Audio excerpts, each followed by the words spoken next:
पुणेरी drone चॅनलवर पुन्हा एकदा खूप स्वागत.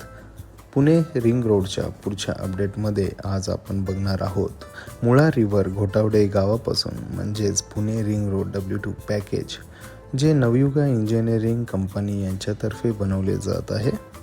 W2 पॅकेज हे टोटल 20 किलोमीटरचे असणार आहेत व त्यापुढे Pune ring road W3 package म्हणजेच मोरेवाडी, वर्दळे, सांगरुण व मालखेड पर्यंतचा 14 किलोमीटरचा पॅच बघणार आहोत. हे सुद्धा नवयुगा इंजिनिअरिंग कंपनी यांच्यातर्फेच बनवले जात आहे.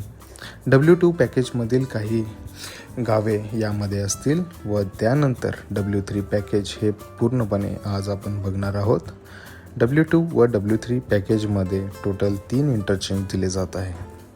ते म्हणजे W2 पॅकेजमध्ये येणारा इंटरचेंज नंबर 4 हा कासारंबोली येथे देण्यात येत आहे, जो पिरंगुट MIDCला रिंग रोडशी थेट जोडतो. त्यामुळे पिरंगुट येथील MIDC मधील ट्रॅफिक हे पोर्ट रोडवरून रिंग रोडला जाईल व पुण्यातील ट्रॅफिक कमी होण्यामध्ये खूप मदत करेल. कासारंबोली इंटरचेंज नंतर रिंग रोड हा पुढे उरावडे गावामध्ये जातो व त्यानंतर आंबेगाव मार्गे मारणेवाडी या गावातून मुठेपर्यंत जात आहे व मुठेमध्ये एक इंटरचेंज दिला जातो आहे, जो इंटरचेंज नंबर 5 असणार आहे. इंटरचेंज 5 नंतर पुढे रिंग रोड हा भगतवाडी व त्यानंतर बहुली, काटेवाडी, सांगरुण वर मानदेवी बुद्रुक वरून मालखेडपर्यंत जातो.